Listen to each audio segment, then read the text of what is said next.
Hey, it's time for another edition of Singles Only Podcast. My name is Paul Farahvar. I am your host. This week's episode features Merit Kahn, speaker, CEO, comedian.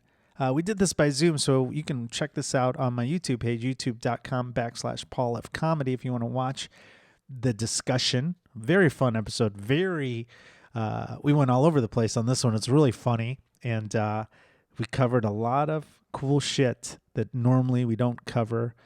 Merritt was super honest and open. I love that. It makes for a great episode when our guests are willing to reveal it all, as we say in the biz. Truth in comedy, right? PaulFcomedy.com for my upcoming dates. I will be in Chicago and the suburbs this week, so check out my dates. I'll be at Potawatomi with Joe Mackey this Saturday, and then going off to Tampa for Innings Festival. So come check out that show. We'll be at some various shows during the week as well in Florida. Still finalizing some of them because, there's this whole baseball stripe that's going to affect Innings Festival. Hopefully it won't affect the Tampa shows that I'm doing with Off the Mound with Ryan Dempster. If you want to buy a shirt, pfarahvar@gmail.com. You can get them from me. All the proceeds go to Parkinson's Foundation, or you can get them on my website. paulfcomedy.com has those shirts as well as other merchandise. Subscribe, review, tell your friends, and check out our sponsors. As some of you know, I am a germaphobe. I never leave my home without my sanitizer, and I'm also an admitted hand sanitizer snob. I need the good smelling stuff, period. During the pandemic, I, like all of you, suffered through countless hand sanitizers which smelled like tequila and diaper rash. Not to mention the sticky feeling some left while others would just stay slippery on your hands no matter how little you used. Everyone hoarded the good stuff. Well, I finally discovered my match. And it's not just the good stuff, it's the best stuff. Emu hand sanitizer, the only hand sanitizer that feels good, smells good, and does good. With various smell flavors to choose from: lemongrass, mint, ocean air, orange blossom, and my favorite, watermelon. Emu ends the days of horrible sanitizers with sticky or slippery residue. It actually smells amazing. I am not kidding you. I actually look forward to using it after shaking hands with people after shows or touching microphones from all these dirty comedians. Best of all, the bottles are TSA approved, so I can travel with them, and Emo gives back with every bottle. They give a percentage of their net profits to COVID research. So Emu is the way to go. Check it out today, sprayemu.com, or go to their Instagram at sprayemu. Use singles only promo code for your discount today. Emu sanitizer. You will love it. Hey, it's time for another edition of Singles Only Podcast. My name is Paul Farahvar. We are doing this episode via Zoom, so if you're listening, you can go to my YouTube page at youtube.com/Paul F Comedy to watch along. Fun episode. I'm excited to introduce our guest. She is a CEO and a speaker, coming to us live from Denver, Colorado, home of Mark and Mindy, Merit Kahn. Woo! I've never been introduced quite the same way to my own Zoom screen, so here we are. Yeah. Hey, Mary, thank you for doing the podcast. I really appreciate it. Absolutely. I enjoy listening to it, so it's fun to be on the hot seat today. Okay, yeah. And so we typically, I would say about 70% of our episodes are comedians, but now every once in a while I like to have someone that's outside the box, so we're not just shitting on people in the regular world. And you're kind of like, you have kind of a balance, right? Because you get to speak, give professional speeches, and then you get to boss people around as a CEO. So, well, I do stand up on as my sidebar hobby, and I right. wrote a one-woman show all about it. So, yeah. That's true. So you have a little of everything. And I forgot and to mention, you're in Denver, Colorado. I mentioned that already. So what is it? How would you, first of all, how are you single? Why are you single? I mean, I love when people ask me that. Well, I want to provide more opportunities for men to date me. So it's just easier if I'm single. Okay, fair enough. I mean, is it an intimidation factor? Because I think, you've got a lot of shit going on. Um, are you I'm picky? What's going on? I'm about 5'0", so I don't know that I've ever intimidated anyone. That would be an interesting one, but I got divorced in 2017, Okay. and so here we are, currently recording this in 2022, very beginning of 2022, Yeah. and I'm enjoying so much my single life again. It's been a Yeah. long time, and I love meeting people. I love going on dates. I do like being special to someone, so I Sure. dated someone for a long time since my divorce, but I'm having a great time. How long were you married for? I was married for 17 years Okay. and we were together for 2 years before we got married. So, So the dating world changed significantly while you were gone. oh my God, yes. Like the last time I was dating, you just met someone in person, like at Blockbuster, right? Like that was the plan. That Yeah. was the big Friday night. Blockbuster And was the way. yeah, so now it's just everything's in your pocket. It's so ridiculously easy. Yeah. So you like it better, this online world, as opposed to the good old days, right? There's good and bad to it. I think it's easier to find people and meet people, and you're exposed to so many more people than you might like accidentally run into in real life. The problem is that I can replace anybody in about 15 minutes. Right. So you better like hit all the boxes and be firing on all cylinders, or I'm going to be like, I can do better than that. At which, it might be what I'm thinking, but it's also what everybody else is thinking. Exactly. And Yeah. so I don't get much of a chance. I have to be your fantasy right away too. Yeah, I mean, it's kind of weird, right? Because if in the good old days, or in the days of our parents, this would never happen. People have so many deal breakers now that people would never get together. We wouldn't be here, because back Yeah. then you didn't find out about people's political views or red flags until you already married them. So Well, that feels like a big one. Hopefully you figured that one out before you married them. But little things. There's deal breakers that certainly take a long time, used to take a long time to figure out, to your point. And now it's like, oh, it's one of the leading things on your right, profile. it's And listed, now it's like, oh, I don't need to put up with that. or if it's not listed there, it's like, well, wait, why aren't they answering the question that's important to me? And then that's good and bad. But like you said, that people like get frustrated so quickly. I remember I was talking to someone online, and then I didn't talk to them for 3 days, because sometimes our schedules are like that. And then they're like, well, it was nice to meet you, but I'm gonna have to move on. I'm like, oh, you're breaking up with me. Like, what did I do? And then you like talk again. You realize that some people are sensitive. They have a different expectation of communication than you do.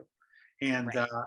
being someone like you, where you're so busy doing multiple things, I'm sure that's got to play a role too. Yeah, it does. I mean, if I'm really interested in somebody, I find the time to communicate. I'm like watching my phone to see if they're messaging me. There's an Really? energy Okay. about it. Oh yeah, as busy as I am, there are certain people that have made it through that initial filter, and I'm so excited to hear from them. I want to be interrupted.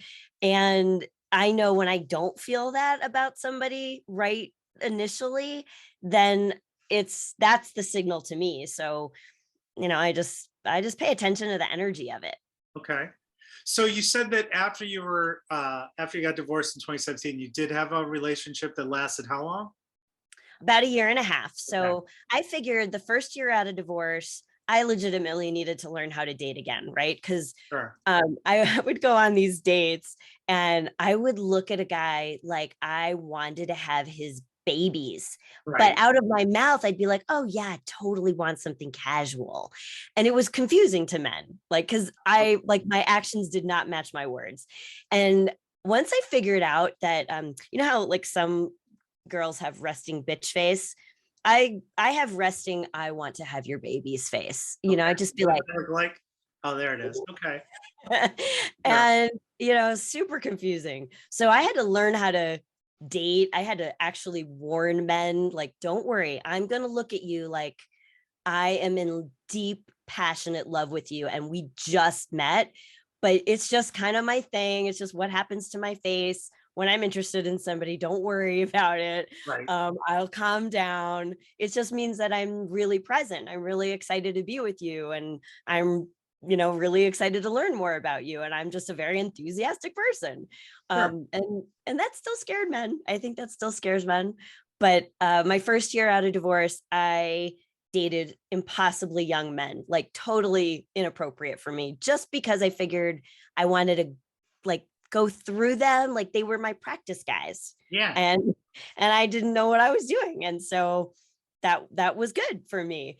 And then I kind of fell for one of them, and then we ended up together for a year and a half, and I'm like, wait, this is not this you are not a match for me. Like, you're building your career. I'm like figuring out my retirement plan. Like, this is not a good match. And so when we broke up, I wanted to just explore more dating, but now I got my sea legs again, in the dating world. And now I can date age appropriate men and, sneak a few young ones in there when it's necessary. When you say ridiculously young, like what age are you talking about? I just I want to make mean, sure it's legal. oh God, yes. Now I have an 18-year-old son, so let's Okay. Oh take that wow. out of Okay. I'm just past my 40s. Okay. And so I dated men in their early mid 30s Oh, as that's my not practice ridiculous. That is not ridiculously young. Are you guy. I fucking mean, kidding me? for That's me it normal. was. No, when you listen, if you're in your 40s, ridiculously young is like 22, okay? You Yeah. that's you're supposed to be dating guys younger, especially when you're like a boss girl where you have these jobs where you can kind of control the narrative and kind of teach these kids what you didn't have for, 19 years, whether it's, emotional support or physical attraction, whatever. So Yeah. that's what you're Okay. supposed to do. And it's not getting your sea legs. You could continuously do that, especially honestly, like my friends who are in their 40s that are women that are divorced, I strongly encourage everybody to date younger because look, especially if you've already had kids, there's no biological clock ticking. The world is your oyster. Why That's true. settle for bald dudes in their 50s? Well, and to be accurate, I said I was just past my 40s. So I'm actually at the 50. Like my dating profile says I'm 50. So we're gonna go with that. Okay, fair. It's still same concept. Yeah, The that's same true. argument applies. You can date guys in their 30s, um, and that's what guys in their 30s like. They're into older women. They want that. That's like the number one porn sites are all MILF porn and mature ages. So Think there's something to that, because there is something about turning 50 that was just like I am done with putting up with this. I'm done with putting up with that. I know exactly what turns me on. I know what I'll stand for and what I won't, and I can communicate it. And I think that's very sexy. absolutely, I mean, that's like I I don't know. I the only thing it doesn't work, I remember I thought I was very clever and doing my witty banter, texting with this young guy. And I go, so Ginger or Marianne? And he's like, um, I'm not really up on my Gilligan's Island trivia. oh And I was just no, like, oh God, what have I done? yeah. There's certain things So that when you date younger, and I do that too, where there's certain things you just don't bring up because then the age, they're like, where were you on 9/11? You're like, they're like, I was in third grade, and I was like, okay, this is probably not a good idea. But like, to your point, I mean, those are the things that you know what you want, and that's attractive to people. That's attractive to yeah, people of any age. And the fact that you do know what you want, it it it simplifies a relationship in a lot of ways. Um, absolutely. and you should. And the thing is, too, there is something about that because, like you said, or what I'll say to that is, guys who are younger are in their sexual prime, and women who are in their 40s are in their sexual prime. So there is this compatibility where And especially women who've been in a relationship for a long time. I'm imagining, because you're divorced, at some point there was no sex, because once you get married, sex stops, in my opinion. Actually, I'll stop you there, Paul.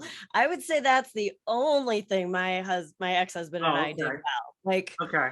So you we stuck it out because of the physical connection. That's I okay. mean, we stuck it out for a number of reasons, and I'm more of like an eternal optimist. Like, I'll make this work. Yeah. And, at the end of the day, he's a narcissist, and that was just impossible to live with. Fair. But honestly, we had sex through our divorce process. Like, Wow. that was Okay. never the problem. Um, but it's funny because I will say on record that I thought I had a great sex life. And once I got divorced and I figured out what else was available, I'm like, oh man, all those years I Ah, thought I was having great sex. This is great sex. Damn it. don't know better, especially if you did you get married young, I assume then? You were like I was 30. oh, okay. So yeah. So you actually had time to, like, have fun before you got married too. But a lot of people, even if you have had experience before you got married, you're in a relationship for a long time, you forget, like, what it's like to have a strange person on you or near you, you know? Yes, there And was a it's bit of a fun, learning curve exciting. to that again. But I'm happy to say I enjoyed that learning curve. It's been fun. Well, you've done it now for 5 years. Are you still enjoying your single life? Is it something that you want to change? Do you think you'd ever get married again? I don't necessarily see a scenario where I would get married again. I just feel like I'm not going to have any more kids and I'm not merging my money with anyone. And so I don't understand like why we would need to Right. go through the paperwork. Um, but I definitely know about me that I don't need to be somebody's one and only, but I would want to be somebody's number one. Like, Got it. and it's funny because I was listening to one of your previous episodes, and I think it was you were talking to another guy, and he was like, okay, now the key to the deal is to not be her number one, to be like number two or number three, and like Triangle, yeah. right. And I remember hearing that like through the eyes of my perspective, going, oh my God, that's what guys want. Because like that, I mean, that's a perspective I hadn't thought about. But for me, I I want that guy that like, I don't know, like play with other people or have your fun, but I want that one person that I have that emotional connection with. And it's interesting to hear from a guy's perspective, like you'd want to be number two, like too much pressure to be number one guy. Like you want Well, to be number two.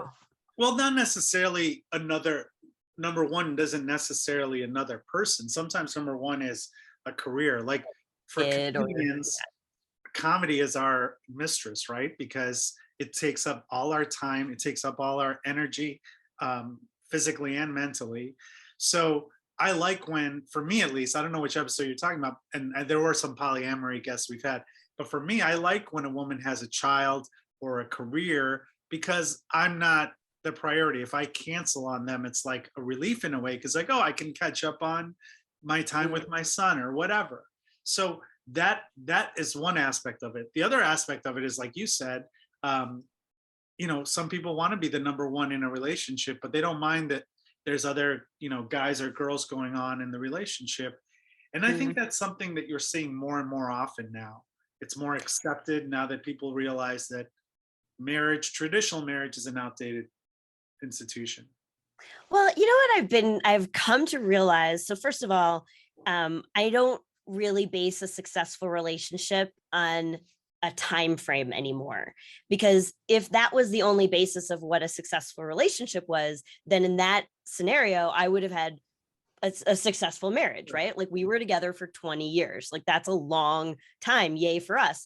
But honestly, wasn't always happy, wasn't very successful. Yeah. Well, I think we left each other better than we found each other in certain respects. But now that's really my mark for a good relationship. And is if two people leave each other better than they found them, then you've had success. And sometimes that can be accomplished in 3 weeks. And sometimes we're having so much fun and we're so good for each other in whatever ways that we attracted into our life somebody who would be good for us in that way. And it's a year and a half, and now I kind of look at it like people are in your life for the time that they are, and let's celebrate what that was. Let's end relationships mindfully like adults. Like, hey, I super really enjoyed our 3 weeks, and it sounds like you want to do this other thing, and I'm gonna go this other direction, or I met somebody that's kind of piqued my interest, or whatever it is. It doesn't have to be like you're a bad person, or it's not you, it's me. It could just be like, I think we ran our course, and I hope I was good for you. Well, that's a very healthy and mature way of looking at it. Unfortunately, not a lot of people get that. And there's a lot of ego and a lot of emotion that takes up space to create that healthy outlook that you just described. I agree with you 100%. Everything you said. I think I wrote it down because I'm like, this is what people need to understand is don't be sad that it didn't work out. Like, look at the positives. And as long as you don't regret the time you spent with that person or resent that person, it's a success. I think, to your point, I mean, their emotions get into it, and it's hard. And I've certainly been disappointed. I had this one guy, we were chatting for a while and went on a few dates, and we were supposed to go away up to the mountains, and he had booked this beautiful bed and breakfast, and I was so excited. And then a few days before we were going to go, and he had literally like screenshot, like he showed me the reservation, like it was booked. And a few days before we were going to go, he texted me and he's like, I have to cancel our weekend. I'm feeling emotionally muddled. And I'm like, what the fuck does that mean? Like, emotionally muddled? Like, we were going for a weekend of sex in the mountains. Like, what? Like, how emotionally stable do you need to be to accomplish that? And it was so, it was disappointing. But honestly, the time I was disappointed by that was brief, because it clicked in pretty quickly. And it probably would have taken me a lot longer in my 20s. I would have been like, oh my God, and agonizing to 12 girlfriends. Like, what does this mean? And what did I do? And all of that nonsense. And now I'm like, thank you, universe. You have helped me dodge an emotionally muddled bullet. And I am not interested in that at all. So moving right along. Hey gang, I'm excited to tell you about this new dating app. This is a dating app that's different than any other dating app I've ever talked about on this podcast. It's called Posse Global. It's a dating app created for groups of friends.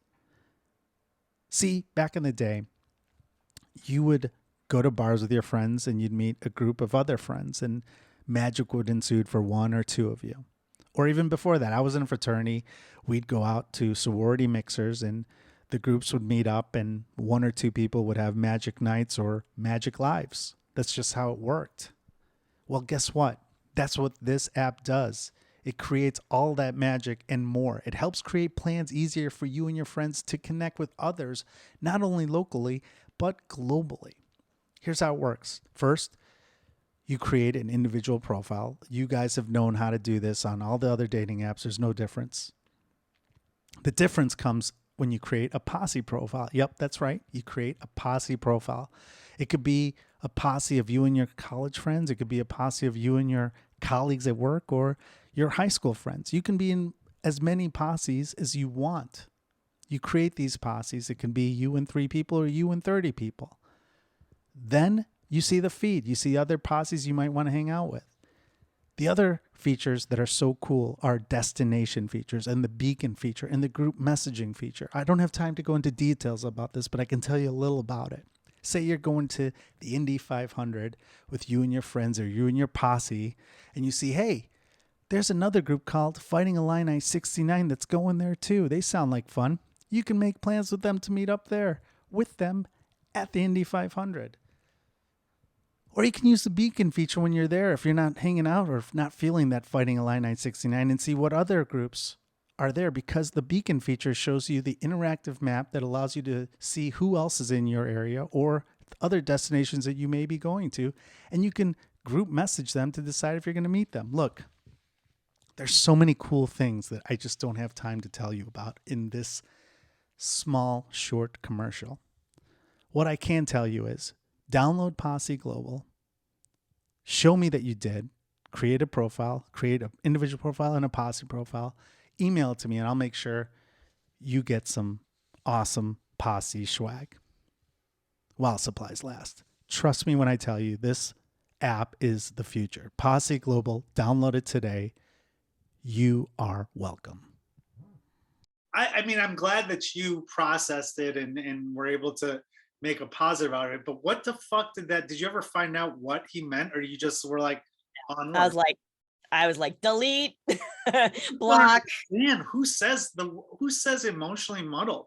Who was not he? Not a real man. I will tell you that, not a real man. And that was, it was interesting because it made me think a little bit more. We learned something from everything that goes right or everything that goes wrong. And it made me think a little bit more about my deal breakers. Like, I need a real ass man. Like, plan the date, make the decision. Go, don't you dare cancel a date with me for a weekend a few days before. Like, are you kidding me? Yeah. And especially as a woman in my early 50s, like, I have already started preparing for a Friday night. Older as this podcast starts. Exactly. 80 by the time this podcast over. You're like, oh, when I turn 80. But by the time I get to a Friday night date, like, I have started preparing for that on Tuesday. Okay. I mean, in my 20s, I could wake up on Friday at noon and still be like ready and adorable for a Friday night date. But now there is waxing, there is brow work, there is like shopping, and there is cleaning my house and washing there is stuff that happens. Yeah. You cannot cancel a date with a 50-year-old woman within a 2-day time period. I'm going to start taking a cancellation fee. Like, no more. Like, that's over. I never really thought of it in that sense, but yeah, I mean, that's a problem for dating comedians, because there's always the risk of canceling because you get a slot, and that unfortunately ended a lot of relationships for me because that would happen. But I never used the word muddled in my life, so I think that's a win. So what are the other deal breakers? You talked about being a real man, planning a date, having balls is what I translate that to. What else? Are there any other deal breakers for you? I mean, definitely don't be a narcissist. I have a very good narcissist sort of, it's not gaydar, it's narcissist. How do you do? What is it? Do you have a specific question? Well, it's not sort of a specific question, but it's certain thing. Like, I might say, so, tell me about a pet peeve of yours. And one guy said, oh my God, like those people that walk next to the cart in Costco, like they don't walk behind the cart like it's designed. They walk next to it. Like, that's taking up too much space. And I'm thinking, okay, I'm never going to meet this guy's standards. Like, I might walk next to the cart one day. Okay. Like, that's over. Oh, that same guy, by the way, I, for some reason, was driving to the date. Never. I'm still the woman. I don't want to drive to the date. Like, today's day and age, you have to meet there because God forbid somebody knows where you live and you don't know if they're psycho yet. So I get that. But in this particular situation, I picked him up and he felt the need. Like, I don't know this man for more than 10 minutes. And I pull into a parking spot and I didn't park great. Little angled, and he felt the need to bring that up to me. Yeah. And I'm just like in that snob, you don't know. The two things together I think are a little shifty. I agree. But yeah. I actually have a 4-word compatibility test that I use now. Okay. So it's I had this conversation with this guy, and because these days you cut to the chase pretty quickly. Like, well, what do you like? And sure. Tell me, like, what are your fantasies? And I share, and I share this particular kink that I have, and his words were, "What's a spreader bar?" And in those 4 words, I knew we're not a match, dude. We're done. What's a spreader bar? No, now I'm asking. Oh, Paul, you're adorable. I don't know what a You're gonna have to spreader look bar that is. up. I'm so vanilla and boring. And people have That's like so this. cute. It's funny because people have this vision of me as like being knowledgeable, and because I've been a career bachelor, but there's so much shit. I'm like so basic when it comes to like kinks. I went to one of those kink pages that I forgot what the app is called. I'm looking it up on my phone, but I had to sign up to I learn probably about it. know it. Yeah, I'm sure you do. And all I had to like it was so Fields was Yes. the Yep. site where they have all kinks, and I had to like look up 80% of the fucking words. I'm like, what the hell has happened? And I think I'm pretty aggressive when it comes to sex and fantasies and things that I like, but like, what is a spreader bar? Oh man. Okay. Well, No, I can't be the only person that doesn't know this. I'm sure you're not, because you're definitely not, because there was that guy who asked me the question. Sure. And that's how I knew we weren't going to be a match. But I guess but I want to hear your interpretation. it's a toy, it's a device. You might, imagine cuffs around ankles that get attached to this bar. So it's kind of like a spreading your legs to a certain point, and you get a little bit more control that way. It's very fun. It's a fun toy. And that's for a woman to use, correct? That would be my preferred usage. I'm sure there are other usages that I don't know of. It's a dominatrix type thing, or dominating. Like a dom and sub thing, sure. Dom and sub and brat. I learned all those terms when we had a BDSM guest on, so I got it now. I figured that's what it was. I've seen it in porn, but okay. There you go. It's these are just it's fun things to try, right? Like I try to stay away from labels. Like I'm not this, I'm not that, I'm not poly.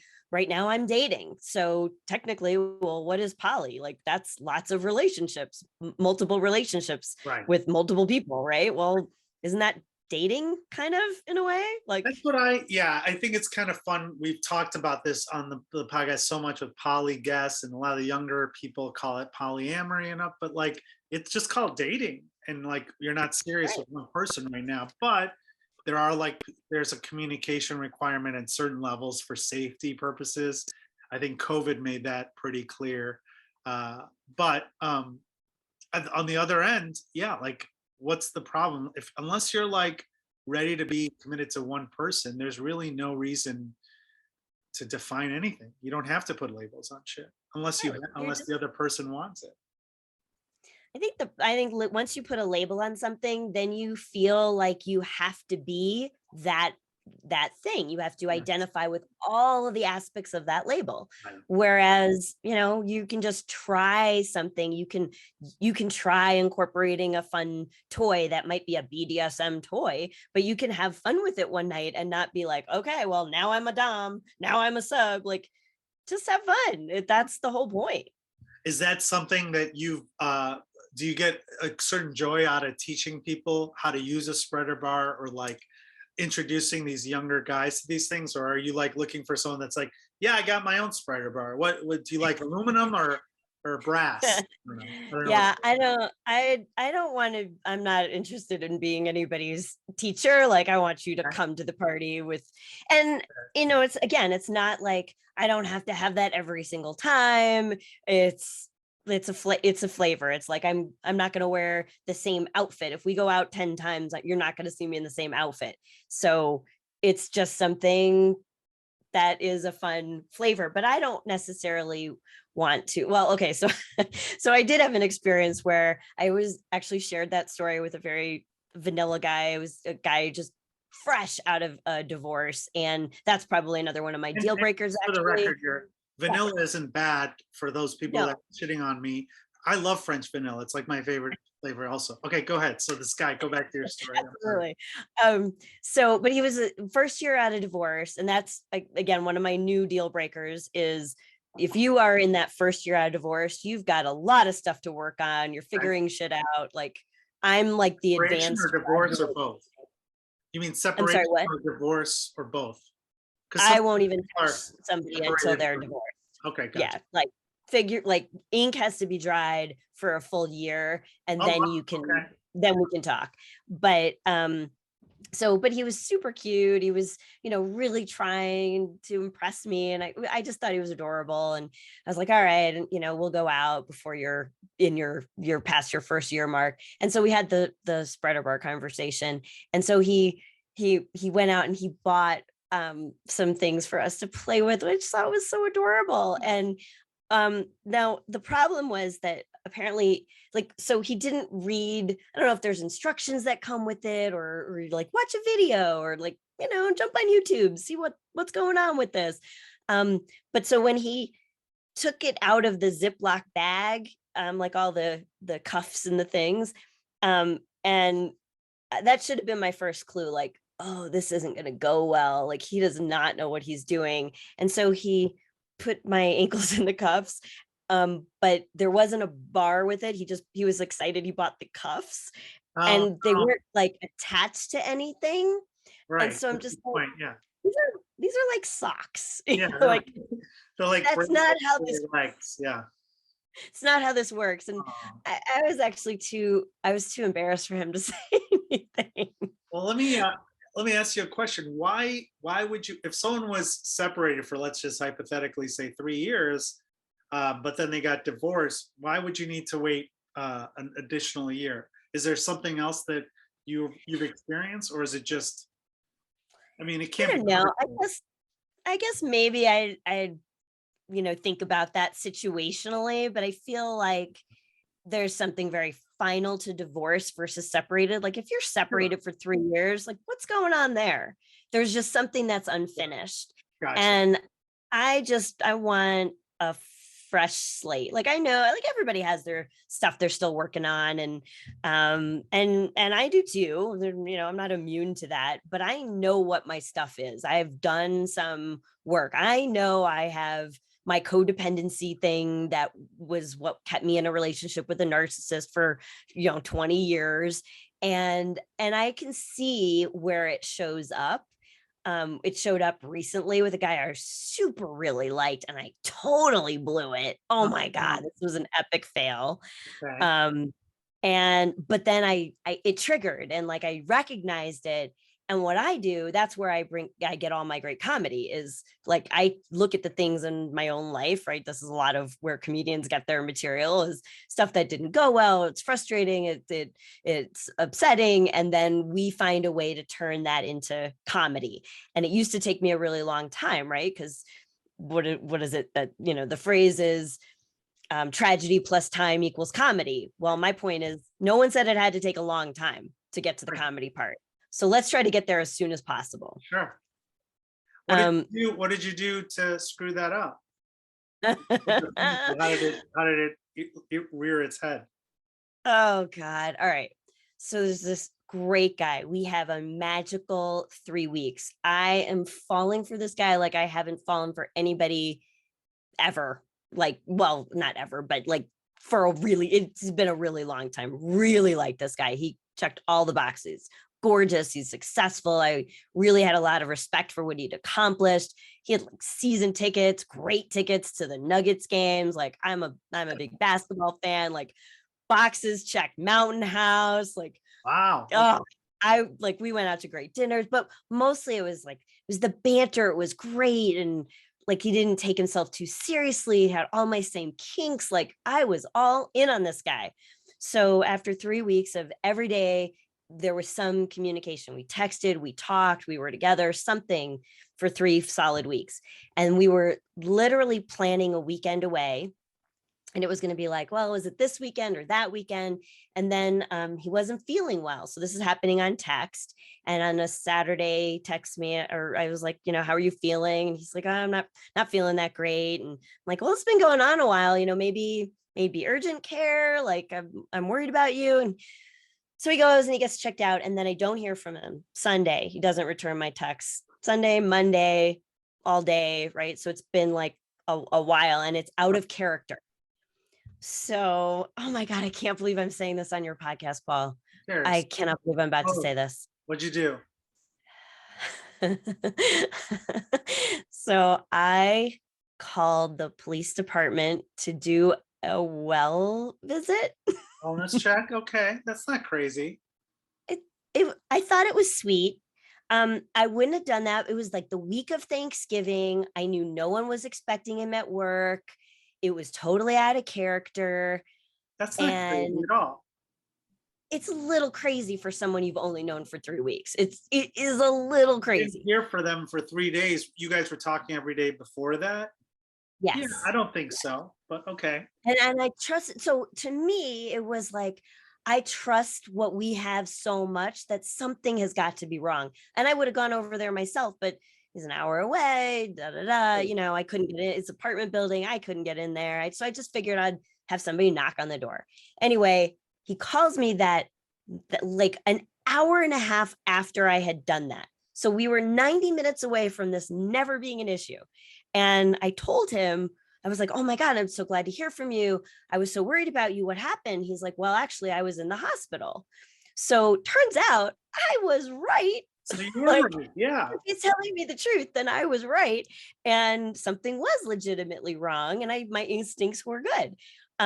So I said, wow, well, I'm so glad you're okay. His phone, fell in the car. I don't know, whatever. You're in pain. You go into the emergency room. You don't think about your phone. Couldn't reach me. I'm going to check, like, okay, all that makes sense.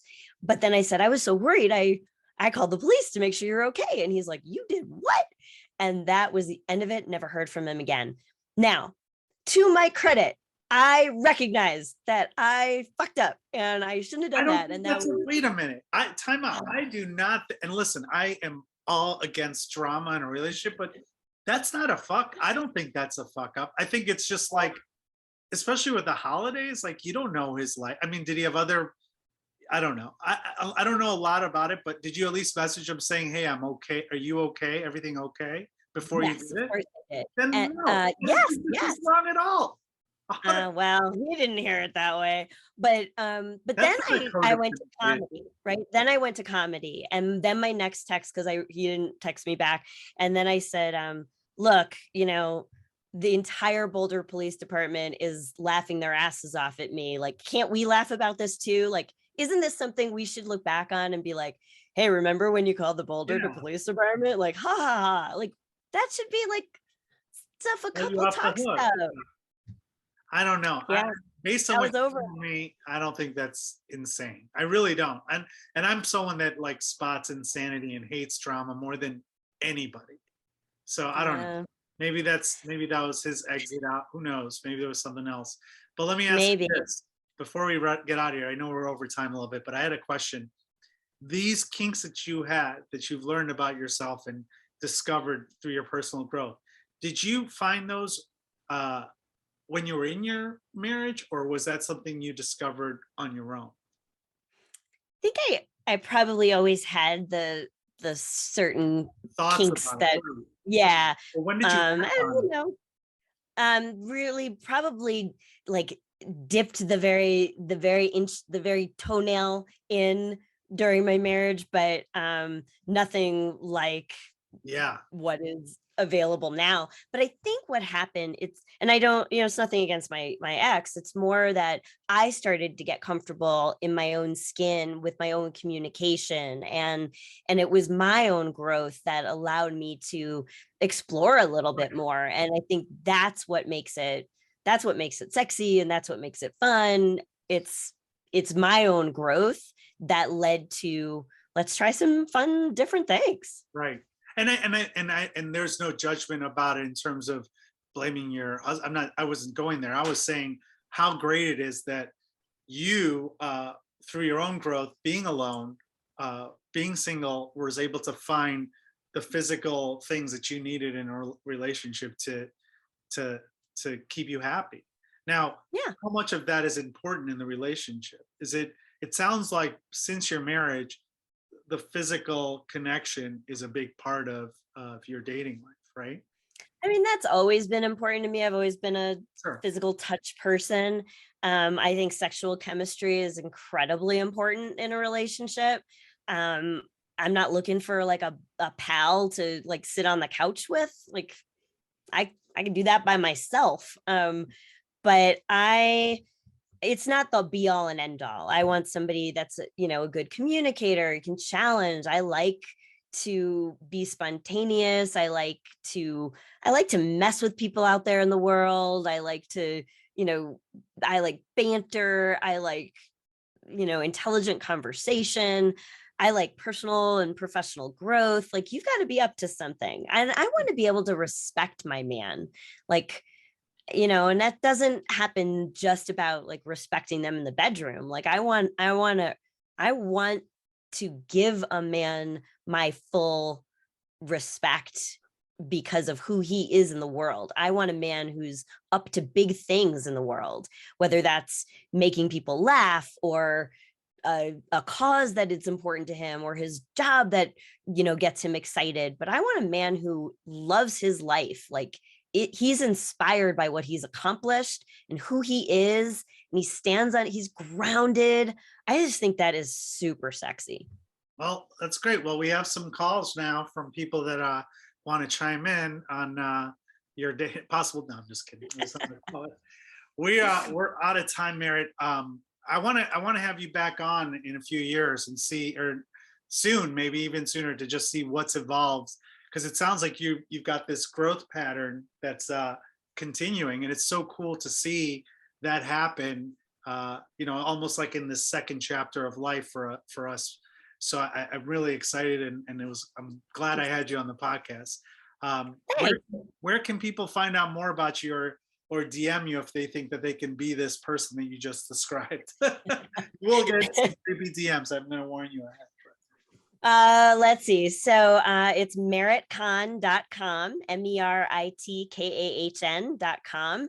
If you stick a /podcast on there, then there'll be an area where you can learn about some of the stuff I do for business, but there'll also be join the mailing list. And when I come, I'm going to be doing my one woman inspiring comedy show. I'm going to take it on a tour, a US tour. So awesome. If you want to get on the list, coming soon to a city near you, that would be how to get in touch with me. And LinkedIn, I'm on LinkedIn, Merit Kahn, and I'm on Facebook, Merit Kahn, and Instagram, same thing. So awesome. All good ways to meet me. You'll have to let me know when you're in Chicago. We can meet in person and have you do the podcast in person, or in Florida. I spent a lot of time in Florida this year too. So I would love it. Thank you so much, Merit, for doing the podcast. And thank you all for listening to another edition of Singles Only Podcast. Okay, I know it's all fun and games. My Better Call Paul spiels on stage, or my shirts that say Better Call Paul, donating a lot of the money for charity, by the way. PaulFcomedy.com, you can get your shirt, as always. But here's the thing. If you actually need a lawyer, you have to get professional help. So if you're injured on the job, you don't know what kind of compensation you're entitled to, or you're injured in a car accident, don't handle something on your own, and don't call some random person that you see in commercials on daytime TV.